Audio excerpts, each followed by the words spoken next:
Ladies and gentlemen,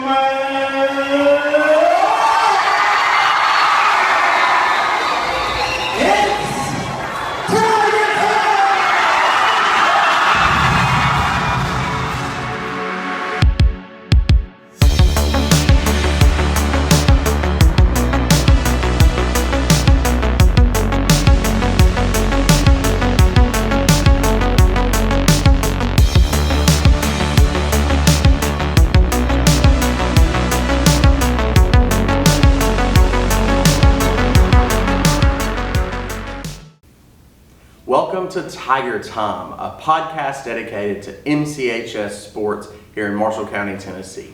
This week, Coach Osteen is going to recap the Tigers' 47-35 win at Shelbyville last Thursday, and he will also preview this week's game against Station Camp.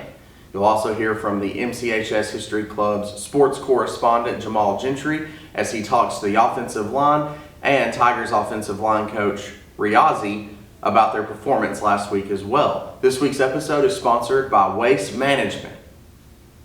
Big week for Tiger football last week, going over to Shelbyville. It was a short week, played on a Thursday night.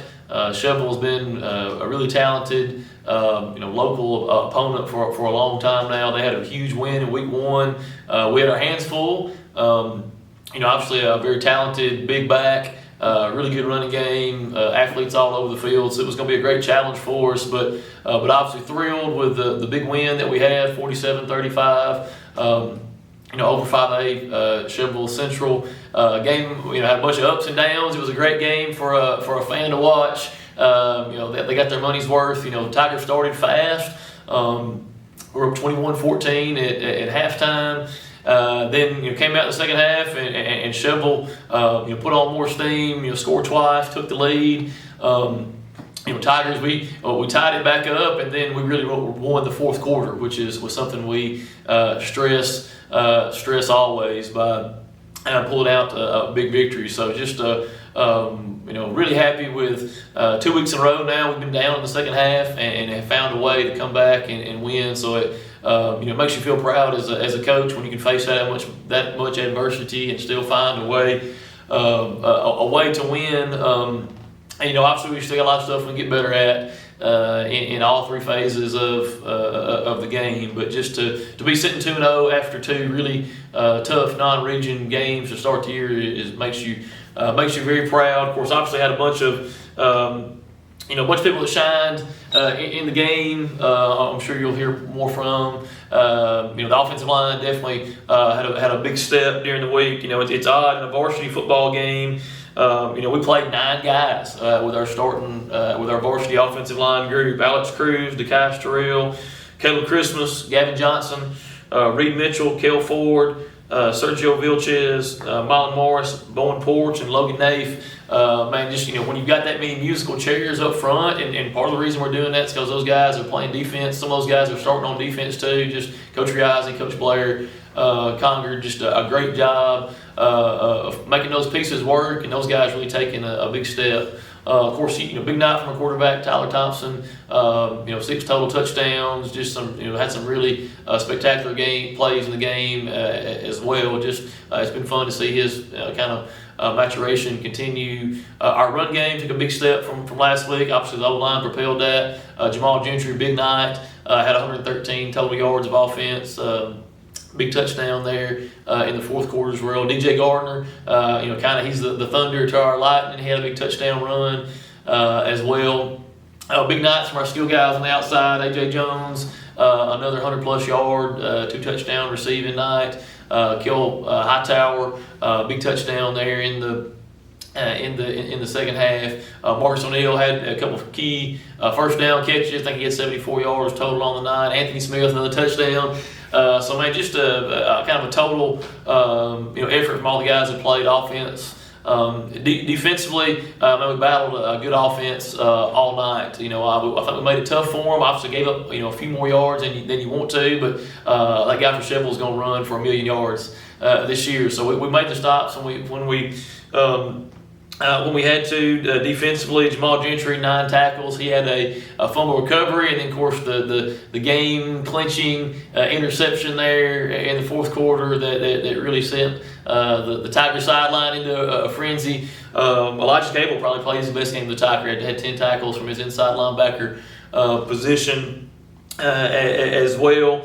Our special teams really did not play up to par. I felt in week 1 we got better this past week. Hendricks Capio did a better job kicking off.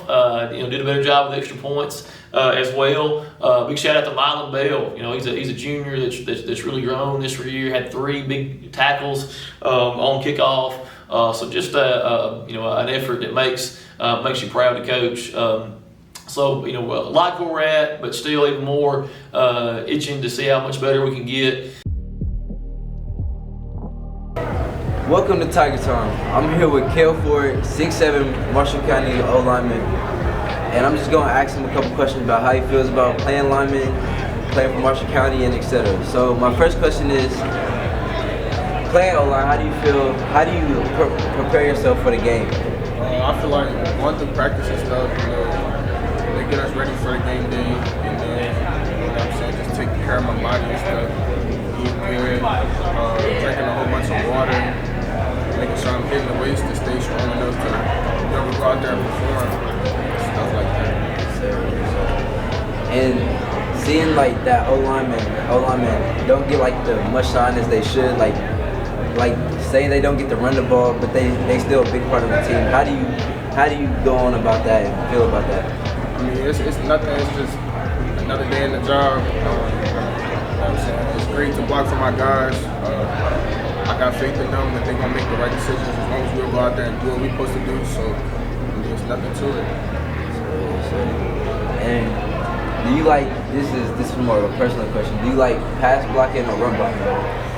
I mean, run blocking, you get to go off the ball, be more physical. Pass blocking, you gotta wait, but either way, I'm still blocking for somebody that I trust to do the right decision, so it don't matter.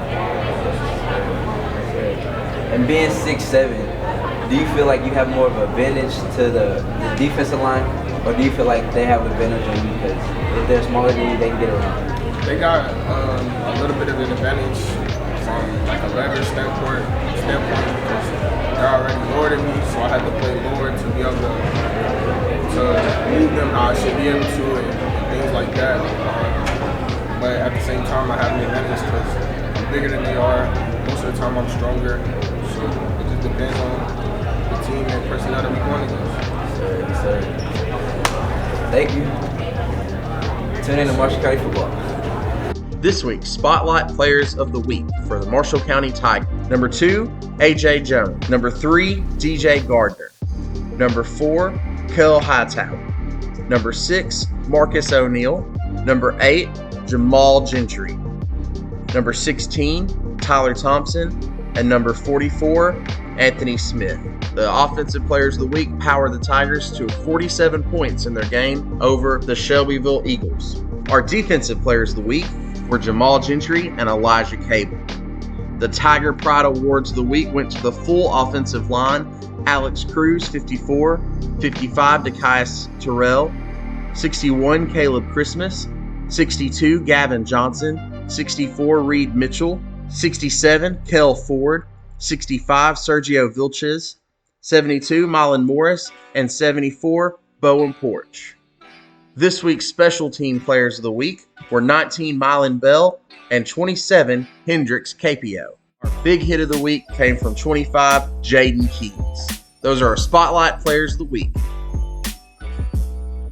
Alright, so I'm here with Coach Riazzi, Marshall County O-line coach. I'm gonna ask him a couple questions.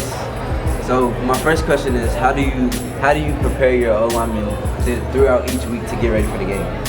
First of all, the brains of the outfit is Blair Cottinger, graduate from Marshall County. He's so sharp and he's tremendous. What we do is we watch how we played the week before and what were our strengths, what were our weaknesses, and who we're going to play next. And we put that together and try to come up with a plan. And then with the O-line, everything's repetition. So you're trying to do over and over. You need thousands of reps of stepping right, stepping left, getting hand placement, all that. So, half of everything we do is getting reps, and the other half is preparing for the next opponent. So, and having you, speaking of Blair Conger, how does that help you? Like, does that help you a lot? Knowing that he played for Marshall County and it helps you prepare? Well, this is my third year, and I could not have done anything without Blair. Blair has been the backbone. He knows the system, he knows the plays, he knows the expectations, and he's been a godsend. So I'm thrilled. Yes, sir. And my last question is, running. It's been hot outside. Do you feel like you prepare your linemen enough to run? No, we do not. We never finish. We always run out of time. That's the saying. You never prepare enough. And we wish everybody was in better shape and more hydrated and all that. Before we go, I need a couple shout outs. All right, so senior lineman Kel Ford, senior Reed Mitchell, senior Alex Cruz, senior Caleb Christmas, and then we got underclassmen Gavin Johnson, Bowen Porch, Mylan Morris, Dekias Terrell, Sergio Vilches, Logan Nath, senior Richard McFarland, I forgot, and then a big shout out to our managers Harmony, Antriel, and Channing. Thanks for inviting me. Yes, This week we transitioned to region play. Obviously, that's a whole different animal. These are the games that decide, kind of how the end of the season shakes out. And we play in a big region. There's 8 teams in our region, so you've got to win 5 region games just to get in the playoffs. So it's I think we've got as tough a region as anybody in the state. Obviously, the state champion came from our region last year. We play Station Camp this week. Go to their place. It'll be the MyTV 30 game of the week. It'll be a huge atmosphere. Station Camp, I think, was the biggest school in 4A last year, so just a ton of depth they've got. It shows. They've got 2 Division I interior box people that are as good as anybody that we'll face. They've got a new coach offensively, offensive coordinator. They're kind of more of an air raid style. Have thrown for a bunch of yards the first 2 weeks, so going to be a huge challenge going up to Station Camp this week. But I know the Tiger faithful will make the trip up there, and it should be an awesome night for high school football as the Tigers open up region play. Big thank you to all the folks over at Waste Management. You've been such a big sponsor for us for a long time, and so thanks for sponsoring this episode of Tiger Time. Tiger Time is produced by the MCHS History Club and sports correspondent Jamahl Gentry. Thank you so much for watching, and as always, go Tigers.